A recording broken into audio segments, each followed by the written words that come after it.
Let's take a look at this problem. This is from section 1.1, and it's number 25. If you have the textbook, it would be the like problem 25 in the textbook. All right, the question that was asked about this doesn't really deal with the graphing part of the problem, so I'm only going to answer the question that was asked. Now we're trying to find y's, and we're trying to find y if x is -3. Now here's the thing you have to be careful about here. When you are applying an exponent to a negative number, you do need to parenthesize that negative number, because this exponent of 2 not only applies to the 3, but it also applies to the -3. So you actually have 9 minus -3 times -3. Remember, you do the power first, and that power of 2, which is your exponent, is actually a multiplication. Exponents are just another way to write repeated multiplication.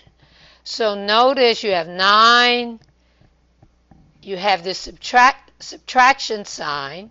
The order of operations say that you will do the multiplication first, so -3 times -3 is +9. And 9 minus 9 is 0. So when x is -3, y is 0.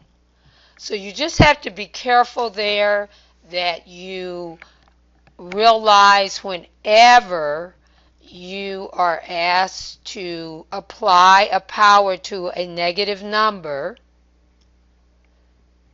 you do need to put that in parentheses. And I'm going to just make a little note about that.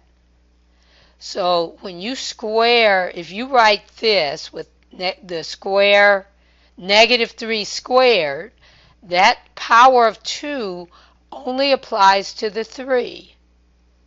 So that's -3 times 3, one negative but 2 3's, and that's actually -9. And that's different. Now if the power is odd, having or not having the parentheses won't make a difference. For an odd power applied to the negative number. So here we're squaring -3. And so that means I not only have 2 3's, but I've got 2 negatives.